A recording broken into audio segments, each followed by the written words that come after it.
Salut à tous et bienvenue dans cette nouvelle vidéo. Aujourd'hui je vous propose deux séances d'entraînement, une séance haut du corps et une séance bas du corps réalisée en cette troisième semaine de cette série consacrée à ma off-saison. Vous allez donc pouvoir voir que j'ai changé ma routine. Est-ce que ça veut dire que l'ancienne est à jeter? Absolument pas. Je fais ça plusieurs fois dans l'année, environ 2 fois.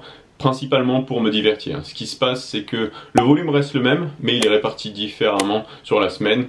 Donc sur le papier, ça me permettrait de faire des séries de meilleure qualité, sachant que la fatigue nerveuse et la congestion ne viennent pas empiéter la qualité de mon troisième exercice sur le push-pull legs.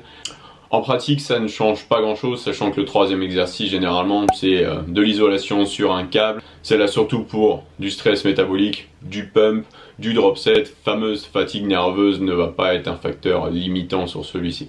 Ce qu'il faut retenir, c'est que je fais ça parce que ça me divertit, ça me permet de toujours avoir envie d'aller m'entraîner et de donner toujours le meilleur moi-même à chaque séance d'entraînement. Donc je ne vous conseille pas de faire les girouettes avec votre routine. Vous pouvez éventuellement alterner deux formats qui se ressemblent, garder les mêmes exercices pour pouvoir performer un maximum sur ceci et continuer à progresser avec votre format d'entraînement, votre format global. Bon, du coup, je ne retiens pas plus longtemps, on commence directement le voice-over, on commence par la séance upper, donc haut du corps avec un focus pectoraux, c'est parti. Vous me rejoignez donc pour ce premier entraînement, cette séance haut du corps. Je commence avec un mouvement de développé horizontal en pronation, donc le développé couché aux haltères ici. Vous avez pu voir que je nettoie un peu ma technique, j'avais tendance à rentrer un peu trop les coudes et du coup utiliser un peu trop mes points forts pour progresser plus vite, ce qui m'intéresse pas plus que ça ici. Donc je pose toutes mes répétitions, j'essaie de vraiment bien contrôler mon excentrique pour que toute la tension reste sur mes pectoraux et que je progresse également musculairement en plus d'augmenter en charge ici. Je l'enchaîne donc supersété avec un tirage horizontal en pronation, c'est le mouvement inversé, le mouvement parfait. J'utilise beaucoup de bancs pour soutenir mon buste, pour éviter que ce soit mes lombaires qui me limite sur le mouvement, mais également parce que j'ai une blessure qui traîne au bas du dos depuis des années maintenant, et du coup je préfère garder ma fraîcheur de lombaire pour mes séances du bas du corps, surtout sachant qu'en haut du corps, bas du corps, la fréquence de travail du bas du corps elle est quand même assez haute, 3 à 4 fois par semaine. J'enchaîne avec un travail unilatéral ici, on est sur le dos. Vous voyez au niveau de la configuration que j'ai mis le dossier, enfin le siège assez haut, et que quand je tire, mon coude finit relativement bas sur mon buste. Donc ici j'ai une dominante grand dorsal. Ce que j'essaye, c'est vraiment de stretcher et de contracter un maximum mon grand dorsal. Bien sûr il y aura du trapèze, mais si j'avais le coude plus haut, l'implication du trapèze serait bien plus grande. Donc ici ça va être un tirage horizontal qui est pro grand dorsal. Et j'adore cette machine pour le travail du grand dorsal, c'est peut-être même ma machine préférée, plus que le tirage vertical pour travailler mon grand dorsal sur cet angle d'extension du bras tout simplement. Et j'enchaîne avec un superset ici, je vais avoir un stretcher, donc je vais avoir un mouvement d'écarté que je réalise sur un banc légèrement incliné. Donc il y a du monde en salle, hein, à savoir que si vous êtes à Fitness Park, vous devez savoir que l'heure creuse ça n'existe pas là-bas, hein, c'est un terme inexistant, que tu y ailles à 9h du matin, à 14h ou à 18h, c'est toujours pareil. Pour avoir un banc c'est assez galère, hein, c'est assez intéressant à voir. Donc ce que vous allez pouvoir voir sur ce mouvement, j'utilise ma première technique d'intensification de la séance qui va être le drop set mécanique. Donc vous voyez ici que je rentre un peu plus les coudes pour ajouter un peu de volume. Je ne l'ai pas fait partout sur cette séance, sachant que toutes les charges étaient lourdes et que j'ai utilisé beaucoup de libre. Ici donc je l'enchaîne, c'est pratique avec une élévation latérale, et je le fais au câble penché une fois de plus parce que c'est super pratique et que j'avais pas d'autres poulies à disposition, mais ce mouvement est génial, c'est juste que la mise en place est un peu galère, on va pas se mentir, mais si jamais vous n'avez jamais essayé et vous avez une double poulie comme ceci, je vous le recommande grandement, simple pour faire des resposes comme vous l'avez vu juste ici, et pour pousser la série un peu plus loin tout en gardant beaucoup de tension sur le deltoïde latéral et éviter de trop partir en trapèze. Et je vais finir cette séance avec deux mouvements pumper, donc ici basé sur le stress métabolique, donc avec une fourchette de répétition très haute. Je pense même ne pas avoir compté.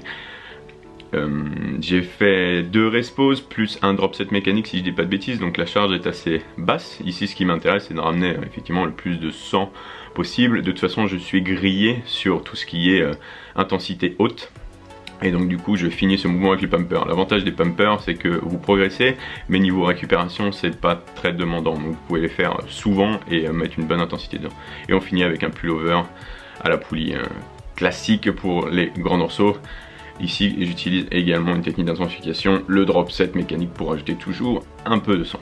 Et ce que je fais, c'est qu'on me pose beaucoup de questions sur les abdos, parce que c'est vrai que j'en parle pas souvent, mais je fais les abdos en cable crunch, donc une flexion du grand droit sur le travail du haut du corps, comme ceci. Donc généralement je reste à la poulie, hein. La tâche je m'en fous un peu, mais le travail à la poulie c'est vraiment ce que je préfère. Une fois de plus je vous rappelle que j'ai vraiment des lombaires en carton, on va pas se mentir. Au câble au moins je n'ai pas trop de risques.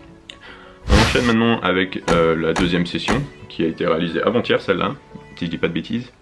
Donc là déjà mon dos m'avait réveillé un petit peu, hein. Donc je suis toujours en phase de récupération, on va dire. J'essaye de pas trop faire de bêtises. Donc ce premier mouvement, c'est une presse à cuisse circulaire, donc pro quadriceps, avec les pieds en bas de la plateforme, voire même vous avez vu que j'ai les talons dans le vide. Donc si vous remarquez bien, en bas du mouvement, ma tension elle est sur les pointes des pieds. On peut voir que mes talons ne touchent plus du tout la plateforme. C'est ce qui justifie un peu aussi la charge un peu plus légère que d'habitude, enfin ce qu'on a l'habitude de voir sur ces presses. Parce que effectivement en bas toute la tension est sur l'articulation du genou, je n'ai plus d'aide, presque plus d'aide de la hanche. Et bon déjà je commence par dire que c'est dangereux, donc si vous n'avez pas l'habitude de faire ça, ne la faites pas d'entrée en set de travail. Vous pouvez essayer éventuellement en fin de séance quand vous êtes bien chaud, mais le mettre en premier exercice de séance ça demande une bonne chauffe et une bonne habitude, et surtout savoir gérer son ego au niveau de la charge. Donc ce que j'ai fait dans cette série, c'était la première, c'est que c'était une sorte de top 7, j'ai fait pas mal de rest pause, je pense qu'il y avait 15 répétitions. Je sais que sur les autres j'ai fait 10 et 12 répétitions, donc la dernière 12, je sais pas trop pourquoi, un peu plus de temps de repos probablement. Donc pas de superset sur ce premier, faire les extensions mollets sur cette presse à cuisse c'est pas extra, donc je suis directement parti sur un deuxième mouvement, un deuxième stretcher, les fentes marchées, et là j'ai fait de l'alterner. Donc je sais que j'avais dit dans une précédente vidéo que le faire d'une jambe sur un aller et de l'autre jambe sur le retour c'était plus sympa, parce que votre souffle ne vous limite pas sur la réalisation de votre série, mais j'ai juste complètement oublié en fait. Pour moi les fentes c'est pro fessier, c'est-à-dire que ça va être le mouvement où je ressens le mieux mes fessiers, en tout cas le lendemain où j'ai le plus de courbature, sachant que pendant le mouvement je sens pas grand chose. Donc quand je fais les fentes marchées au poids de corps, généralement je peux avoir un bon pump quadriceps, mais quand je suis lesté pour la stabilisation, j'imagine que ma hanche travaille beaucoup et du coup le lendemain c'est l'enfer. Donc j'enchaîne ici avec un stretcher, j'ai un soulevé de terre semi-sumo avec les hanches hautes, je fais exprès de garder les hanches hautes, hein. Ce qui m'intéresse principalement ici c'est l'extension de l'hanche. L'extension de la hanche c'est pour travailler à la fois l'ischio et les fessiers, en plus j'ai une bonne ouverture de hanche donc c'est génial pour les fessiers. J'ai fait 3 séries de 8 et comme vous avez vu, hein, c'était pas une intensité monstre, hein, mais une fois de plus mon dos me limite pas mal et je suis en rééducation permanente sur mes lombaires. Et ici je vous ai mis un x2 sur l'extension en unilatéral. Donc, je mets un x2 parce que la série est longue. Ce que je fais sur l'unilatéral c'est que je fais 2 allers-retours. Donc je commence par une jambe, je passe sur l'autre jambe et je repasse sur ma première jambe et je mets un peu plus de l'élan sur la deuxième vague on va dire. Donc je suis très strict sur l'excentrique au début et sur la deuxième je rebondis un tout petit peu plus. Forcément avec la fatigue c'est un peu plus difficile, mais ça me permet de toute façon sur une extension de travailler bien mon quadriceps, et cette machine est plutôt bien foutue donc je n'ai absolument pas mal au genou en la faisant. Ici on va avoir des extensions mollets parce que ça m'arrive de faire les mollets effectivement, et cette machine est plutôt cool parce que comme vous pouvez le voir, regardez mes mains, je force la négative, c'est à dire que je surcharge l'excentrique et je laisse la tension partir sur la concentrique, parce que vous pouvez encaisser beaucoup plus, on le sait, sur une excentrique qu'une concentrique, et que la majorité des dégâts sont faits sur l'excentrique, donc ce serait intéressant d'en profiter comme je le fais ici. Et je le drop set entre guillemets avec un non appuyage sur l'excentrique, c'était pas très français. Et pour les abdos, vous le demandiez encore, je fais de la brawler, donc vous pouvez le faire avec soit la petite roulette, soit tout simplement une barre que vous chargez comme ça.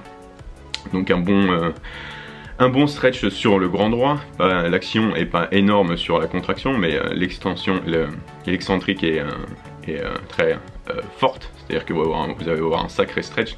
Et en plus de ça, c'est un super mouvement de gainage, donc ça peut vous aider sur pas mal de mouvements et également gainer votre transverse comme pas possible. Donc si vous n'allez jamais fait de la brawler et vous commencez à le faire, ça va faire comme pour un soulevé de terre, vous allez voir votre ventre qui va complètement rentrer parce que votre transverse il va être gainé à l'infini.